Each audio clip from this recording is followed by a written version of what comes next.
You ready? Yep, go ahead. Okay. Joey, it's great to see you. It's been a long year, I'm sure, for you. Can you just tell us a little bit about what this is, how frustrating this has all been for you, sort of from start to finish? Yeah, I mean, it's definitely kind of been a frustrating deal. Um, trying to, working my way back into practice, and then, with everything that happened with my back, it's definitely not ideal. I mean, when you're watching your guys compete and practice every day and play, you want to be out there with them, and it's been frustrating, but I'm trying to make the most of it, see what I can get out of it, and hopefully, come out better at the end of this. Alex. Joe, you've watched this team up close as anybody. You've been at all the games. Why do you feel like this at this point? Indiana just went 3-5 in February. Why do you think the team is, I guess, struggling so much at this point in time? I mean, obviously we're playing a lot of really good competition in the Big Ten, and there are no, none of those like gimme games. Everyone we're playing, is a good team and competitive, and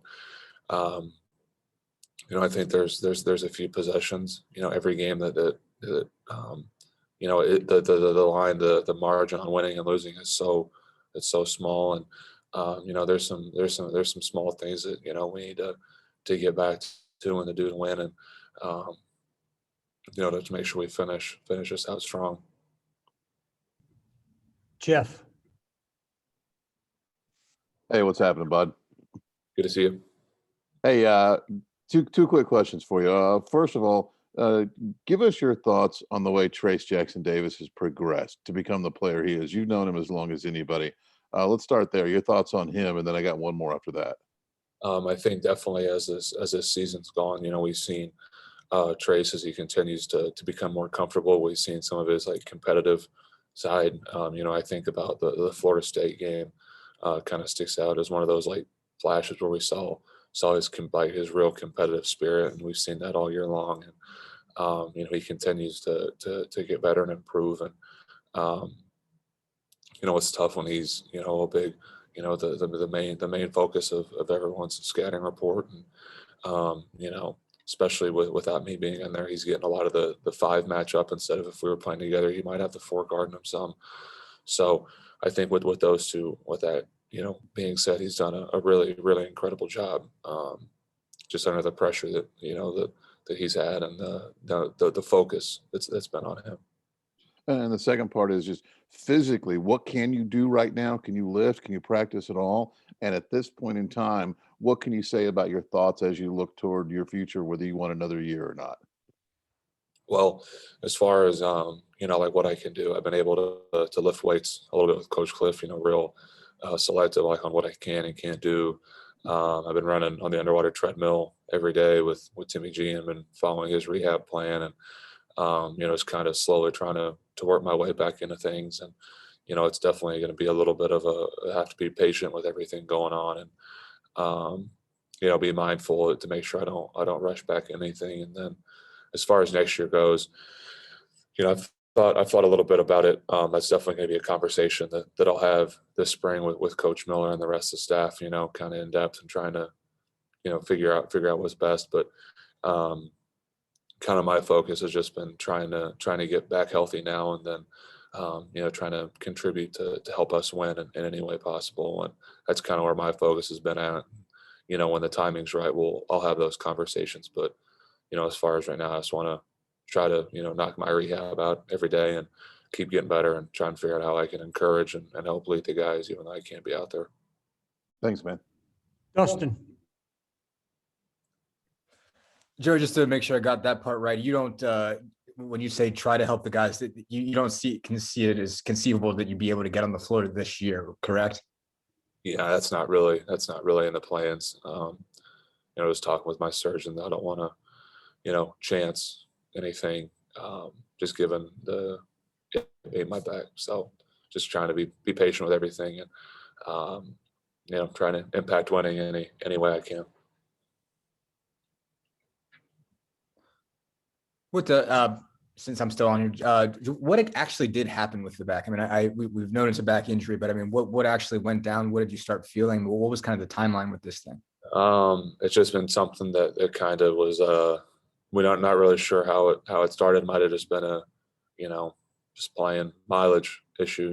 Being an older guy and a lot of banging and it's kind of had a small issue in my disc and wasn't quite healing and wanted to be precautious and didn't want it to be lingering and turn into something bigger than it was. So I've had incredible medical care since I've been here. Dr. Rink and Timmy G have been really good on making sure that I'm seeing the best people, talking to the best people, and getting the best treatment possible. And they've been great on everything. So, Zach. Joey, this is kind of the loaded question when the guy's injured, but I mean, what you talked about trying to get out of it, what you can. I mean, are there even kind of small parts of this where you felt, I don't want to call it a positive, but that's something maybe you wouldn't have experienced otherwise that you think will kind of you'll carry with you forward from here as you get healthy, as you continue on with your career? I think overall I have an appreciation and just appreciation for being healthy. Up until now, I've never had anything worse really than a sprained ankle, rolled ankle that hasn't really ever been too serious. So I definitely have an appreciation even deeper for everything. When you're not out there, can't compete. Especially when you just have to sit on the sideline and watch and can't do anything. It's tough to do that. But I've been trying to get the most out of it. I've been working on my shot and trying to smooth everything out and really grooving that type of stuff out and just trying to find little things even off the court that I maybe wouldn't have had time to do. Some stuff like that just trying to make the most out of it and grow as a person, kind of on a variety of levels. Kevin. Joey, being around the team, how do you sense the mood this week going into this kind of last road trip and maybe even the sense of desperation in terms of where the team is at? We have great guys in the locker room. We have guys that want to compete. As far as the mood is, everyone's still locked in, dialed in. I'm trying to figure out how we're going to get it done tomorrow at Michigan State. And that's kind of really where the concern is there. It's all about this upcoming game. And, whatever happens down the road, we'll worry about that when it gets closer. But right now it's just, how do we prepare today and be ready to go? Mike. Yeah, Joey, I know you had already graduated when you came to IU. I'm curious where you're at with your overall academic plans, and are we going to have to call you Dr. Joe by the time you're done with this thing? I don't know. I mean, things might be trending that direction. I'll finish my master's this spring, so it's kind of I'd have to figure out as far as academically, a program. As far as that goes between Lowe and my actual advisor, Dr. Ramos, I have a lot of good help there. So that's kind of again some conversations that I'll have to have this spring. Once everything kind of slows down. Tyler. Joe, you mentioned still trying to help the team in any way you can. Is there when you say that, do you mean do you have conversations with Jordan or Trace or Racer? In what kind of capacity do you try to help the guys out? Overall, I try to be an encouraging voice. Try to, make sure we're all on the same page. And then, I try to talk to a lot of the guys, especially going out of halftime on some things maybe that I saw that hey, maybe you can get this shot, or you can do this, or we need a rim run harder. Rod, maybe you can get a layup or two in transition, things like that. So, I try to look at things with, how, when we're on the bench, how could I, if I were getting in the game, what would I be trying to do? So I try to, look through kind of that lens and see how I can help the guys and, in any way, and just see what I see and encourage and, be a positive voice.